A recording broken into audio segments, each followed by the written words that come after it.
1989 1999 चीन में जो स्टूडेंट्स थे उन्होंने विद्रोह कर, उन्होंने बगावत कर दी चीन की सरकार के बरखिलाफ। व्यापक विद्रोह हुआ बेजिंग में, कई सारे और शहरों में। ओ चीन के स्टूडेंट, गुस्साए स्टूडेंट सड़कों पे निकल आए। अब किसने भड़काया था, नहीं भड़काया था तो उसे छोड़िए बाद में, फैक्ट ये कि वो सड़कों पर निकल आए। ये CIA, सेंट्रल इंटेलिजेंस एजेंसी का अब एक हुनर है कलर्ड रेवोल्यूशन। ये पिछले कोई दशकों से कराते चले आ रहे हैं। इजिप्ट में शुरू किया था 80-90 की दशक में शुरू किया था साहब। तुनिसिया में, अल्जीरिया में, इजिप्ट में सरकारें तख्ते पलट दिए साहब। पुलिस के फेशियल रिकग्निशन सॉफ्टवेयर ने 2800 से ज्यादा गुंडे, मवाली, हिस्ट्री शीटर, कोई 250 के खिलाफ तो कोई मर्डर के चार्ज थे, कितनों के खिलाफ मोलेस्टेशन और बलात्कार के 50 के खिलाफ चार्ज थे साहब। मतलब ये जो स्टूडेंट नहीं, ये गुंडे मवाली लाए गए कि पुलिस पे हमला करो, शरेआम रेप ना करें, लोगों को मॉब लिंच ना करें टेलीफोन पोल्स के ऊपर, जैसे बांग्लादेश में हुआ। अगर आप वो डेमोक्रेसी समझते हैं, I am sorry, we don't agree, हम आपसे सहमत नहीं है। ये अभिव्यक्ति की आजादी मतलब जिसका दिल चाहे हम उसको फांसी पे टांग दें, जला के मार डालें। I am sorry sir, that won't happen, that will not be allowed to happen. ठीक है, लेकिन वो फेज 2 की शुरुआत होती है गुंडे मवाली लाना। एक भूतपूर्व सैनिक की हैसियत से, जिसने अपने देश के लिए कई बार अपनी जान बाजी पे लड़ाई है, कई लड़ाइयाँ लड़ी हैं देश की रक्षा के लिए, और एक दादा और एक नाना की हैसियत से, जिसके ग्रैंड चिल्ड्रन जो हैं जेन ए के हैं, और जेन जी से ज़्यादा दूर नहीं, 2 साल में वो भी कॉलेज के लिए नीट एग्ज़ाम दे रहे होंगे। इनकी हैसियत से और एक भारतीय की हैसियत से मैं चंद एक विचार आपके समस्त ज़रूर रखना चाहता हूँ। सबसे पहले मुझे बहुत संतोष है, बहुत खुशी है, बहुत रिलीफ है कि हमारी प्रजातांत्रिक सरकार ने, हमारे देश की सरकार ने एक मिसाल सेट करी है पूरी दुनिया के लिए, how to deal with coloured revolutions. Coloured revolutions को कैसे हैंडल किया जाता है, और ये चीज़ें समझने के लिए बहुत ज़रूरी है।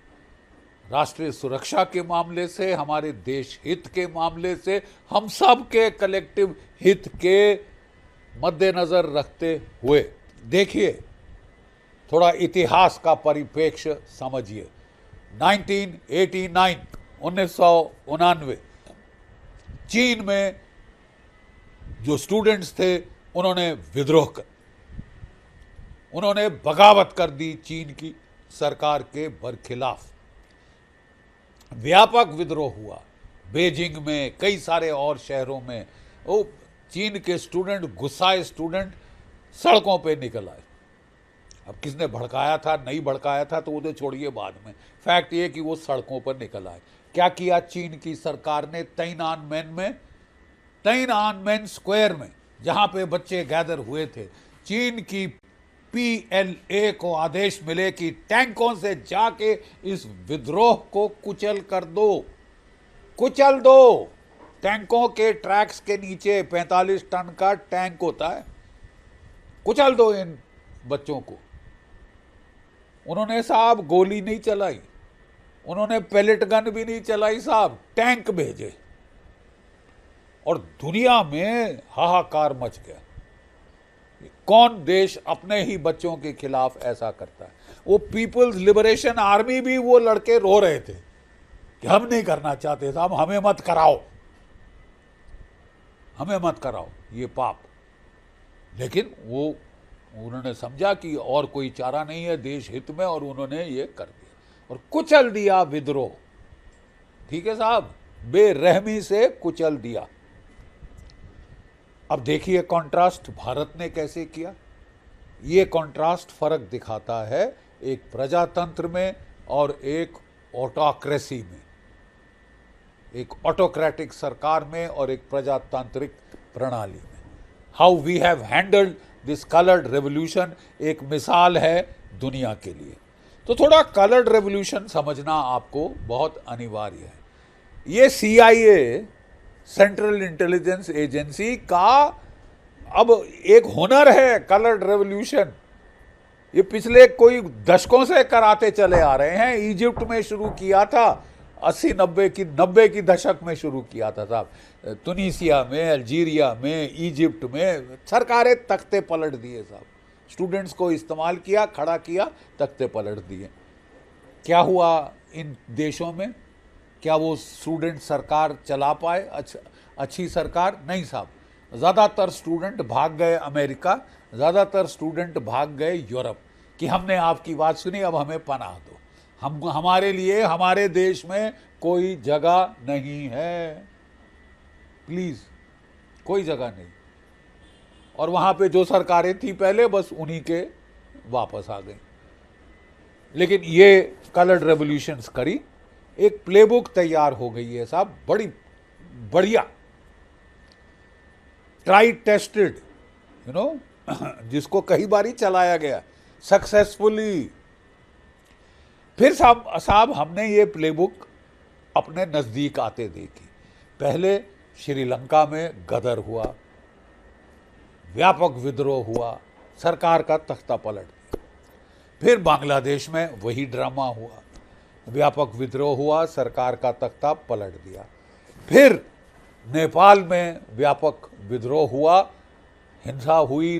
बांग्लादेश में ज़्यादा हुई थी, खूब ज़्यादा, यहाँ थोड़ी कम हुई थी, फिर भी हिंदू है। ठीक है साहब। और तख्ता पलट हो गया सरकार का। अब ये जो 3 कलर्ड रेवोल्यूशन हमारी पेरिफेरी में हुई हैं, इनको ध्यान से अध्ययन करना बहुत जरूरी है और हमने किया। फेज 1 होता है कि उस देश में एक जेन्युइन, एक असली दुखती रग को पहचानो, पकड़ो। एक ऐसा मुद्दा उठाओ जिससे कि पूरे लाखों, हजारों, करोड़ों लोग रेजोनेट करते हैं, जो उनको छूता है, जिस चीज से उनको रंजिश है, वो तंग हैं, वो परेशान है, ऐसा मुद्दा चुनो। और मुद्दा चुनना कौन सा मुश्किल है साहब। आप इंटरनेट को स्टडी करें, आप एल्गोरिदम लगा दें, सारी गाली गलौज जो भी चलती है उसे आपको पता चल जाएगा कि दुखती रग कहाँ है, दुखती रग किधर है साहब, किसका फ़ायदा उठाया जा सकता है ये सरकार का तख्ता पलट करने के लिए। नेपाल में क्या थी साहब वजूहात? करप्शन। श्रीलंका में क्या थी वजूहात? करप्शन। ठीक है साहब। एक फैमिली खा रही है, फैमिली, परिवार खा रहा है पैसे सारे। और वहाँ पे तो ऑपोजिशन और रूलिंग पार्टी नेपाल में मिल बांट के खा रहे थे, कम्युनिस्ट और बाकी सब। परेशान हो गए थे लोग। बांग्लादेश में क्या हुआ था साहब? बोले 35% रिजर्वेशन है मुक्ति योद्धास के लिए, स्कूल्स में, कॉलेजेस में, नौकरियों में। क्यों 35% क्यों है? ठीक है साहब। सरकार ने घटा के 5% कर दी। मुक्ति योद्धा सुप्रीम कोर्ट गए, वहां पे स्टे ले लिया। ये पहचान गई CIA कि ये थोड़ा सा उबाल हो रहा है, काफ़ी उबाल हो रहा है। स्टूडेंट्स को उकसाया, छात्र वाहिनी वगैरह बनाई वहाँ पे और गदर शुरू कर दिया। उस वक़्त लेसन लर्नड इज, अगर सरकारें सजग होती, अलर्ट होती, तो पहले तो वो आइडेंटिफाई करती क्या ये कॉज जेन्युइन है तभी तो ट्रैक्शन आ रही है साहब, है तभी तो ट्रैक्शन आ रही है। तो उसको वहीं पे nip in the bud. Credible assurances दो reach out to people, communicate with your own people, tell them, okay, understood, this will be addressed. Peaceful protest her democracy में अधिकार है, पीसफुल प्रोटेस्ट का अधिकार है, राइट।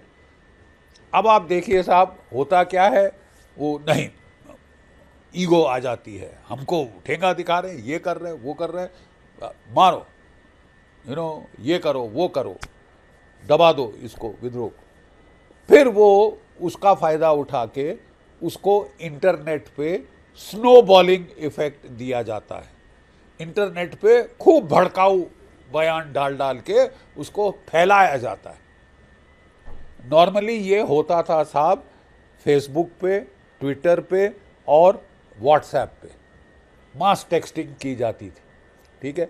जैसे फ्लैश डांस मॉब इकट्ठा किया जाता है, वैसे फ्लैश मॉब्स इकट्ठे किए जाते थे गदर करने, चाहे अरब देशों में हो, चाहे यूरोप में हो, ईस्टर्न यूरोप में, एक के बाद एक coloured orange, pink, green revolutions की गई, और फिर हमारे बॉर्डरिंग प्रांतों में, देशों में, तो उसको फिर स्नोबॉल किया जाता है, स्नोबॉल इफेक्ट। हमने देखा भारत में ये जो इंस्टाग्राम है, ये नई चीज़, इसका इस्तेमाल हो रहा था इसको फैलाने। ज़्यादातर जेन जी इंस्टाग्राम पे जाती है, वो ट्विटर में भी थोड़ी बहुत ज़्यादा गहन मुद्दे उठते हैं तो वो उसको देखते नहीं, वो इंटरनेट पे जाते। 24 मिलियन वो देखा इंटरनेट पे इसके मैसेजेस फैलने चले, और देखा कि दिल्ली से बढ़ के बिहार शहर 3-4 जगह, 5-7 जगह और फैलनी शुरू हो गई। स्टेज 2 पे उसको धकेला जा रहा था। फिर जो स्टेज 2 असली आता है, उसमें वायलेंस इंट्रोड्यूस किया जाता है। गुंडे, मवाली, हिस्ट्री शीटर, मर्डरर, बलात्कारी, ठीक है, मोलेस्टर्स, ये सब जो गैर कानूनी हथियारों का इस्तेमाल करते हैं, वो लोग लाए जाते हैं। दिल्ली में जंतर मंतर के पास पुलिस के फेशियल रिकग्निशन सॉफ्टवेयर ने 2800 से ज़्यादा गुंडे, मवाली, हिस्ट्री शीटर, कोई 250 के खिलाफ तो कोई मर्डर के चार्ज थे, कितनों के खिलाफ मोलेस्टेशन और बलात्कार के 50 के खिलाफ चार्ज थे साहब। मतलब ये जो स्टूडेंट नहीं, ये गुंडे मवाली लाए गए कि पुलिस पे हमला करो, सिक्योरिटी फोर्सेस पे हमला करो, paramilitary forces, rapid action force वगैरह आया है, उसके ऊपर चढ़ जाओ, सिर खोल दो, वर्दी खूना खच्चर कर दो। साहब इस वर्दी की भी कोई इज्जत है, वो अपने लिए नहीं लड़ रहा, वो आपके बचाव के लिए लड़ रहा है, ताकि हमारी गलियों पर अराजकता ना हो, गुंडे मवाली शरेआम रेप ना करें, लोगों को मॉब लिंच ना करें टेलीफोन पोल्स के ऊपर, जैसे बांग्लादेश में हुआ। अगर आप वो डेमोक्रेसी समझते हैं, I am sorry, we don't agree, हम आपसे सहमत नहीं हैं कि अभिव्यक्ति की आज़ादी मतलब जिसका दिल चाहे हम उसको फांसी पे टांग दें, जला के मार डालें। I am sorry sir, that won't happen, that will not be allowed to happen, ठीक है। लेकिन वो फेज 2 की शुरुआत होती है, गुंडे मवाली लाना, और उसमें फिर एक रिफाइनमेंट डाली गई है जो हमने बांग्लादेश में देखी, हमने नेपाल में देखी, हमने ईरान में देखी। रूफ टॉप पे CIA स्नाइपर लगाती है, लोग विद स्नाइपर राइफल्स, और वो कुछ पुलिस वाले मारते हैं, कुछ वो स्टूडेंट मारते हैं, ताकि ये दोनों एक दूसरे को मारना शुरू करें, ठीक है साहब। ये दोनों एक दूसरे के खिलाफ, और जहां लाशें बिछती हैं, हाय हाय हाय, ओरिजिनल मुद्दा तो जाता है चूल्हे में। ओरिजिनल मुझे जो मुद्दा है उसकी कहीं बात नहीं हो रही अब बांग्लादेश में, ठीक है। रिजर्वेशन कहाँ गई हमें नहीं मालूम, ठीक है। क्या किया, वो तो पहली सरकार ने ही 5% पे ले आई थी। बट अब साहब वो जो है, वो अभियान शुरू होता है पुलिस फोर्स के पर खिलाफ, पैरामिलिट्री फोर्सेस के पर खिलाफ, देश की यूनिफॉर्म्ड सेनाओं के पर खिलाफ, to bring them into hatred. ये एक आप पढ़ें CRPC जो होती थी पहले, उसमें है एक clause bringing the armed forces of the union into hatred, ये एक ऑफेंस है, गुनाह है। आप स्टेट की पुलिस के खिलाफ अभियान चला दो, कत्लो गारत, मार काट, सर फोड़ो, और फिर वो सरकार जो सहम गई बांग्लादेश की, उसने अपने पुलिस के खिलाफ ऑर्डर दिए, नहीं करो, वो नहीं करो, तुम्हारे खिलाफ केस करेंगे, हाँ अरेस्ट करो इसको उसको। वो बांग्लादेश की पुलिस फोर्स डिमोरलाइज हो गई साहब। उनने कहा भैया हम नहीं करते, हम तो जो आदेश आपने दिए थे उसका पालन कर रहे थे, हमारी गलती क्या है कि हमने अपने हुक्म माने। चलिए साहब आप नहीं चाहते तो हम नहीं मानते, भाड़ में जाओ, अब संभाल लो खुद आके पॉलिटिशियंस लोग, ठीक है साहब, हम नहीं आएंगे साहब, हम तो ट्रैफिक पुलिसमैन की ड्यूटी भी नहीं करेंगे, हम हाथ साथ भी नहीं दिखाएंगे ऐसे, क्योंकि लोग हमें मार रहे हैं। आप जो गुस्सा आपकी तरफ है वो हमारी तरफ डायरेक्ट कर रहे हैं। Demoralise the police forces, render them ineffective, उनको मतलब नपुंसक कर दो कि वो अपना लॉ एंड ऑर्डर का काम मेंटेन करने का ना कर सकें और अराजकता फैले।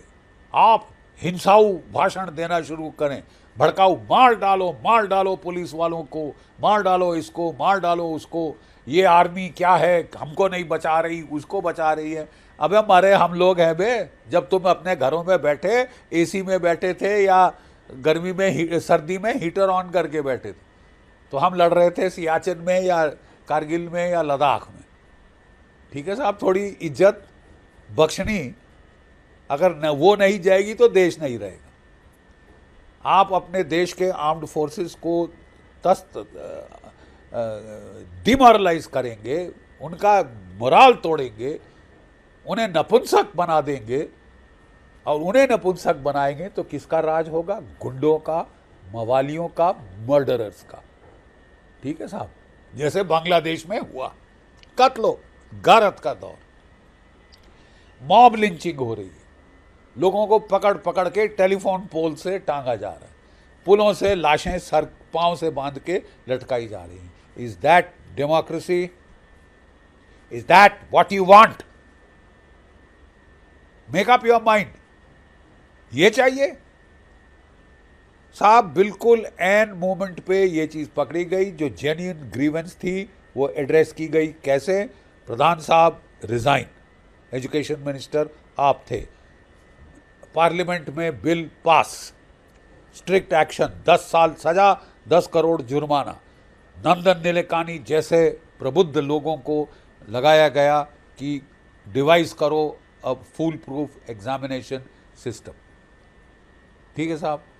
अब ज़रा सकारात्मक बातें की जाएं, ठीक है। ये स्ट्रीट रेवोल्यूशन हमने स्टीम निकाल दी पहले, जो जेन्युइन ग्रीवेंस थी उसको एड्रेस किया in a credible, timely, convincing manner. It has been addressed. अगर जेन्युइन मूवमेंट है तो it should now subside and end. The cause that the students were trying to raise has been registered and acted upon. Problem तब आनी शुरू, दिखनी शुरू हुई जब हमने देखा कि ये तो फेज 2 की तरफ जा रही। सुप्रीम कोर्ट ने कहा कि भाई जो जेन्युइन स्टूडेंट्स थे, जिनकी वाकई में बेचारों का बुरे हाल थे because of this NEET leakage, जो कि परेशान था जेन्युइनली, उसके खिलाफ कोई एफआईआर नहीं होना चाहिए। भारत की सुप्रीम कोर्ट के आदेश हैं, ठीक है साहब, भारत की सुप्रीम कोर्ट के आदेश हैं। आपने अब क्या करना शुरू किया? उन्होंने कहा कि लेकिन, सुप्रीम कोर्ट ने कहा स्टूडेंट्स के खिलाफ कोई एफआईआर नहीं, लेकिन गुंडे, मवाली, history sheeter, murderer, rapist, molester, इसके खिलाफ एक्शन होगा। ये कोई स्टूडेंट नहीं है, कहीं किसी कोने से स्टूडेंट नहीं है। पुलिस के ऊपर ज़्यादातर मार धाड़ इन्होंने की है। पुलिस विमेन, बेचारी जो महिला पुलिस थी, उसके खिलाफ बदतमीजी और बदसलूकी इस तबके ने करी, ठीक है। They can't be allowed to get away scot free, ताकि वो अगली बार फिर करे और वो एक हैबिट बना ले कि पुलिस तो नपुंसक कर दी है, पुलिस को न्यूटर कर दिया है, पुलिस को डिमोरलाइज कर दिया है, इनएक्टिव कर दिया। ठीक है, आउट ऑफ एक्शन कर दिया, जैसे बांग्लादेश में हुआ था। अब जो हम करना चाहें गुंडा राज, जंगल राज होगा भारत में भी, जैसे बांग्लादेश में हुआ था, नहीं होगा। Saurabh Das, I am sorry, you have no business to defy the orders of the supreme court of India. औकात में रहो, ठीक है साहब। अभी तक जो अपना मुद्दा आप उठा रहे हैं बहुत अच्छा, registered, understood, action taken, complied with. अब आप कह रहे हैं कि साहब सुप्रीम कोर्ट जाए भाड़ में, तो फिर आप जाओ चूल्हे में। तुम होते कौन हो सुप्रीम कोर्ट को ठेंगा दिखाने वाले, सुप्रीम कोर्ट की अवहेलना करने वाले। I hope you know there is something called contempt of court. I hope you know, बच्चे हो लेकिन थोड़ा सा वेकअप हो जाओ। प्राइम मिनिस्टर को ओछी से ओछी गाली दी जाएगी, वो प्राइम मिनिस्टर है साहब। 1.4 अरब लोगों ने अपने वोट दिए हैं उनको वहां बिठाने के लिए, और he has taken a very compassionate stand, बहुत एक सेंसिटिव स्टैंड लिया है कि भाई बच्चों को तंग नहीं करो यार। बच्चों का रीजन जेन्युइन है, समझ गए, हाँ प्रॉब्लम है, दुखती रग है तभी तो चिल्ला रहा है, तो उसको अटेंड करो, हील दैट वुंड, उन्होंने कह दिया है। बट इसका मतलब ये नहीं कि गुंडे मवालियों को बख्श दिया जाए, जो कि जिनके फेशियल रिकग्निशन से पकड़े गए हैं, हिस्ट्री शीटर, उनके खिलाफ भी कोई एक्शन नहीं होगा, ठीक है साहब।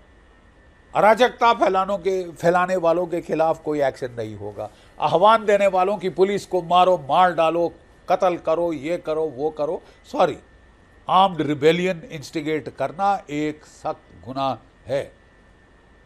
वर्दी वालों के ऊपर हाथ उठाना ही गुनाह है। वो पीसफुल प्रोटेस्ट किसी कोने से नहीं है। तो साहब भारत ने जो मिसाल दी है कि हमने स्टेज 1 पे ही इसे रोका, जेन्युइन ग्रीवेंस को एड्रेस किया, और ये जो फेज 2 की तरफ बढ़ रहा था मामला कि अब जो है अराजकता फैलाई जाए, अब पुलिस फोर्स की ऐसी तैसी की जाए, नहीं तो हम इसको हटाएंगे, उसको हटाएंगे, इसको। आई एम सॉरी, आप इतनी बड़े बदलाव करना चाहते हैं, मैदान में आइए, जैसे कि मौलाना फजलुर रहमान ने कहा है वहाँ पे कि उतारो वर्दी, इलेक्शन लड़ो, और जो जनता जनार्दन फैसला करेगी कि आप रूल करने लायक हो या नहीं, या केवल उपद्रव के लायक हो, ठीक है साहब। जेन्युइन चीज़ थी, आप ले आए, good, thank you, now let us handle it, ठीक है। अब आपका नेक्स्ट स्टेज, नहीं ये काफ़ी नहीं, प्रधान थोड़ी ना काफ़ी, अब तो हम ये रिज़ाइन होगा, होम मिनिस्टर, प्राइम मिनिस्टर, ये वो, साहब give us a break, okay. अब आपकी जो नब्ज़ है वो हमको समझ आ गई। ये वही कलर्ड रेवोल्यूशन फेज 2 है कि अब सरकार का तख्ता पलटना है अमेरिका के आदेशों पर, क्योंकि जो सज्जन जिन्होंने कॉकरोच जनता पार्टी बनाई वो बॉस्टन यूनिवर्सिटी अमेरिका में थे, उनके कई और सहयोगी, कोई दुबई से आया है, कोई कहीं और से आया, कोई वेस्ट जर्मनी में बैठा है, कोई कहीं और बैठा। सो माफ़ कीजिए, हम लोग भी मतलब दूध पीते बच्चे नहीं हैं साहब, ना आप हैं ना हम हैं।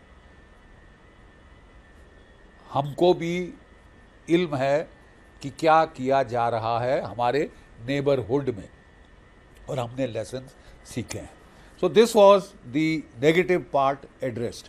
अब बात करें पॉजिटिव पार्ट, और मुझे बड़ी खुशी है कि सरकार ने एक बहुत सख्त कानून एनैक्ट किया है, बहुत सख्त कानून एनैक्ट किया है इसको रोकने के लिए। दूसरा, उन्होंने एक कमेटी बिठाई है, how to reform the examination system. एक दादा और नाना की हैसियत से, जिसके बच्चे उनको यही नीट एग्ज़ाम लेना होगा कुछ साल बाद, मैं कुछ सुझाव देना चाहता हूँ। देखिए साहब, भारत और चीन ये 2 देश हैं जहाँ पे बहुत बड़ी पॉपुलेशन है। वो 1 3 अरब का है तो हम 1.4 या 5 अरब पे पहुंच गए।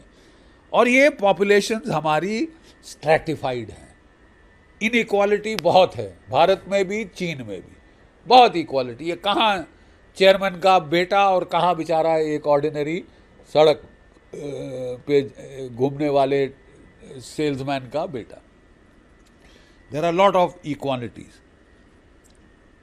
सो जो अवेलेबल सोशल कॉन्ट्रैक्ट है उसके लिए ज़रूरी है कि एक ऐसा सिस्टम चुनना जो कि इक्वालिटी ऑफ अपॉर्चुनिटी देता है, इक्वालिटी ऑफ अपॉर्चुनिटी। और भारत और चीन में दोनों बड़ी प्राचीन सभ्यताएं हैं, दोनों ने क्या मार्ग चुना है? मास कंपेटिटिव एग्जामिनेशन। भाई जो जीता वही सिकंदर, आओ पढ़ाई करो, मेहनत करो और you will be in the merit list, आप चुने जाओगे। ठीक है, भारत और चीन हम दोनों ने सिलेक्ट किया है, हम दोनों कन्वर्ज किए हैं एक ही इंस्ट्रूमेंटैलिटी पे। क्या है साहब? कंपेटिटिव एग्जाम्स हैं।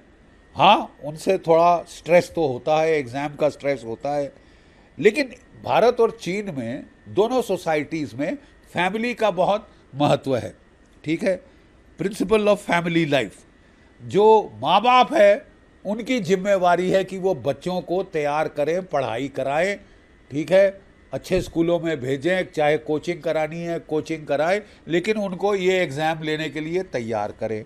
बच्चों का फ़र्ज़ है कि वो अच्छी मेहनत करें, पढ़ें, जी जान लगाएं और ये एग्ज़ाम लें।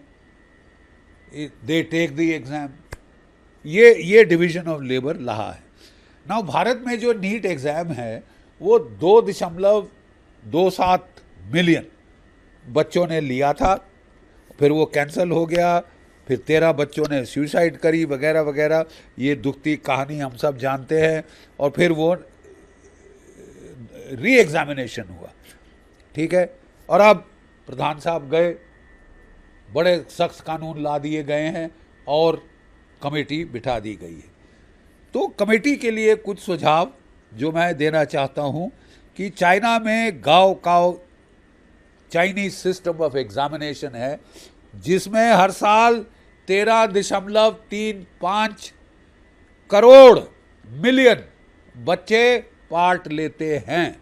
हमारे यहाँ 2.27 करोड़, उनके यहाँ 13.35 करोड़ बच्चों का एग्ज़ाम होता है, हर जून के महीने में होता है। और उनका जो सेंट्रल मुद्दा क्या है? आंसर सारे बच्चे 13.35 crore answer the same question, वही सवाल का जवाब देते हैं अंडर द सेम कंडीशन, वैसे ही एग्जामिनेशन हॉल में बैठ के एट द सेम मोमेंट, उसी टाइम पे। स्टैगर्ड एग्जाम नहीं चलेगा। तो ये सिस्टम चाइना ने इजाद किया है और कई चीज़ें वहाँ से गाँव काव से सीखने वाली, दुनिया भर से सीखने में कोई हर्ज नहीं, गाँव काव से सीखने वाली है। जो एग्ज़ाम पेपर्स ट्रैवल करते हैं, firstly they are stored as state secret. जैसे कि टॉप सीक्रेट डॉक्यूमेंट स्टोर की जाती है, वैसे उनको स्टोर किया जाता है। जो कि गाड़ियों में वो जाते हैं वो जीपीएस ट्रैक्ड होती हैं, पुलिस एस्कॉर्ट साथ होता है। जो टीचर एग्ज़ाम का पेपर सेट करते हैं उनको 1 महीने के लिए अलग ले जाके क्वारंटाइन कर दिया जाता है, सेट करने के बाद कि वो कहीं जाके सिक्योर फैसिलिटी में रहते हैं, किसी से मिलजुल नहीं सकते। Papers are printed high security units, जहाँ पे वेस्ट डिस्पोजल, कचरा कैसे डिस्पोज होता है, ड्रेनेज सिस्टम क्या है, उसके थ्रू तो कोई नहीं लीक कर रहा, वो भी चेक किया जाता है। Exam halls are run by facial recognition. ठीक है, फेशियल रिकग्निशन, पहचानो सही बंदा आगे कर रहा है या वो बिठाया है तमाशबीन। Signal jammers and blanket bans, mobile phone, smart watches ban. पिछले साल जो चीन की आर्टिफिशियल इंटेलिजेंस फर्म्स हैं उन्होंने वॉलंटरली कहा कि साहब हम अपने प्रोडक्ट्स बंद कर देंगे इस एग्जाम विंडो के दौरान, डिजेबल कर देंगे, image recognition, real time question answering वगैरह हम ये डिजेबल कर देंगे for that period of the exam, the day of the exam. Regulators जो हैं वो इंटरनेट को ट्रॉल करते हैं, सोशल मीडिया को ट्रॉल करते हैं, कोई अफवाह, कोई रूमर लीक का उसको इन्वेस्टिगेट किया जाता है, और कोई एड्स कि भाई हम तुम्हें चीटिंग कराएंगे, इतने पैसे दो, उसके ऊपर उनको आइडेंटिफाई करके निप इन द बट, सर कुचल दो इसके पहले कि सर उठा सके। In period of exam construction work खत्म, बंद कर दिया जाता है ताकि शोर शराबा ना हो, बच्चे पढ़ सकें। कार हॉर्न्स डिस्करेज होते हैं कि भी टैं टैं ना करें, ठीक है। ट्रैफिक रीरूट किया जाता है कि बच्चे एग्जाम हॉल पहुंच सकें। Police run shuttle services for stragglers, volunteers line the roads for free rides, water, snacks. So गांव काव सिस्टम कहा जा रहा है is more than an exam. ये चाइनीज स्टेट का मोस्ट विजिबल डेमोन्स्ट्रेशन है दैट कैरियर एडवांसमेंट जो है भैया, जो जॉब्स हैं they will be governed by meritocracy, ability, योग्यता, rather than family background, political connection, caste, creed, language, state. चूल्हे में आपकी योग्यता क्या है, और योग्यता ये एग्जाम टेस्ट करेगा। जिस देश में इनइक्वालिटी, जीनी कोएफिशिएंट इतना ज़्यादा हो, बहुत ज़रूरी है कि एक एग्जामिनेशन सिस्टम, एक इंस्टीट्यूशन है which must be seen as transparently, patently fair. ये आपकी सरकार अब कर रही है। अब भारत में साहब एक और एडेड कम्प्लेक्सिटी है। हमारे में कोई रेवोल्यूशन नहीं हुई चाइना जैसे, जिसमें सबको बोला बराबर कर दिया। कहा बराबर कर दिया है चीन में, लेकिन वहाँ ज़मीन आसमान का फ़र्क है पार्टी अपराधाचिक और नॉर्मल आदमी के बीच में। खैर वो कह रहे हैं हम इक्वल हैं, लेकिन Bharat inherited a democracy without a comparable social revolution. Caste, religion, region and community remained load bearing structures of social life. Bharat की सोशल लाइफ में अभी भी caste, religion, region, community, language, ये बड़ा एक प्रॉब्लम एरिया है जिसे हमको सॉल्व करना होगा, ठीक है। एज ए रिजल्ट अंततः public examination carry an even greater equalising burden than in China. China से ज़्यादा इक्वलाइजिंग का तरीका हमारा एग्जामिनेशन सिस्टम होना चाहिए। अब आखिरी मैं ये कहना चाहता हूँ, बोले साहब चीन चीन चीन का महिमा मंडन कर रहे हैं बख्शी साहब, जनरल साहब, तो मैं कहना चाहूँगा साहब कि हमारे अपने भारतवर्ष में 1947 से लेकर आज तक हम एक IAS, IPS, IFS का एग्जामिनेशन सिस्टम चला रहे हैं, सिविल सर्विसेज एग्जाम। आज तक एक पेपर बिकने का आपको कोई वारदात मालूम है या सुना है? One paper sold off the IAS system.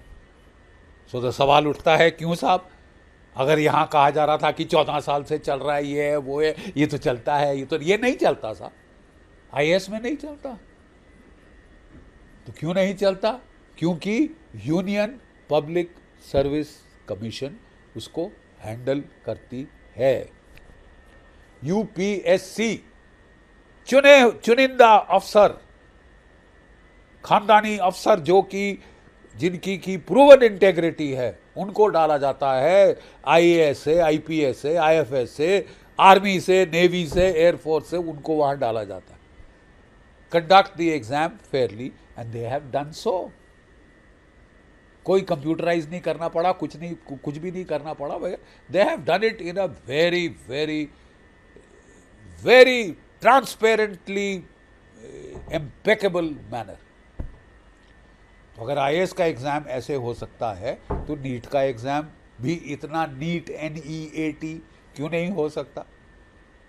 हो सकता है, होएगा और करके दिखाया जाएगा। We will show that we can conduct an exam system better than anybody else in the world. एक सोर्स ऑफ थॉट है कि इसको साहब कंप्यूटराइज कर दिया जाए, ह्यूमन एजेंसी बीच में से निकाल दी जाए. थियोरी में अट्रैक्टिव है, practical there are some problems. कितने लोगों के पास भारत में लैपटॉप और ये डेस्कटॉप कंप्यूटर्स हैं? ये कोई आप समझ लीजिए 10% से ज़्यादा लोग नहीं हैं, जबकि अमेरिका में 90% के पास हैं और चाइना में 44% के पास हैं. अमेरिका पे आप पूरा कंप्यूटराइज कर दो, लेकिन वो तो अपना इलेक्शन सिस्टम नहीं कंप्यूटराइज कर रहे कि हैक हो सकता है. कोई इसको can take you for a ride, can penetrate, firewall जितनी मर्जी लगा लो. ठीक है. So I am not sure if that is the way to go entirely. It could be computer aided, computer supported, but हमारा जो इंटरनेट रेवोल्यूशन है वो चला है साहब मोबाइल पे. मोबाइल पे आप स्कूल में कल का होमवर्क क्या है वो दे सकते हैं, कम्युनिकेट कर सकते हैं, क्लास भी चला सकते हैं. बट एग्जामिनेशन का फॉर्म भरना, एग्जामिनेशन हॉल में बैठ के किस पे करेंगे? मोबाइल पे करेंगे, आंसर देंगे? नॉट पॉसिबल साहब, नॉट पॉसिबल. और आप कितने लैपटॉप सरकार देगी हर स्टूडेंट को? ठीक है. So there are practical limitation. I am sure the Nilekani commission, मेरे से कहीं ज़्यादा पढ़े लिखे लोग हैं, they will realise that. But I am a stakeholder. मैं एक सैनिक हूँ जिसको अपने देश का फिक्र है. मेरे देश की अखंडता, संप्रभुता, सॉवरेनिटी, सेफ्टी बड़ा भारी कंसर्न है. और दूसरा, मैं एक पिता हूँ, मैं एक पितामह भी हूँ, मैं एक दादा हूँ, नाना हूँ, जिसके बच्चे नीट एग्ज़ाम 1-2 साल के बाद ले रहे होंगे. I have an equal stake in the system. Therefore I have my right to say my piece for whatever it is worth. मैं आपके सामने कुछ ख्याल शेयर कर रहा हूँ. I think there is need for debate and discussion to evolve जो best system possible, दुनिया भर का मिसाल सिस्टम इन द वर्ल्ड. हमने एक मिसाल कायम की है, how to deal with coloured revolutions. How to deal with coloured revolution by separating the good from the bad. ठीक है. इट इज एक दुनिया के लिए मिसाल है.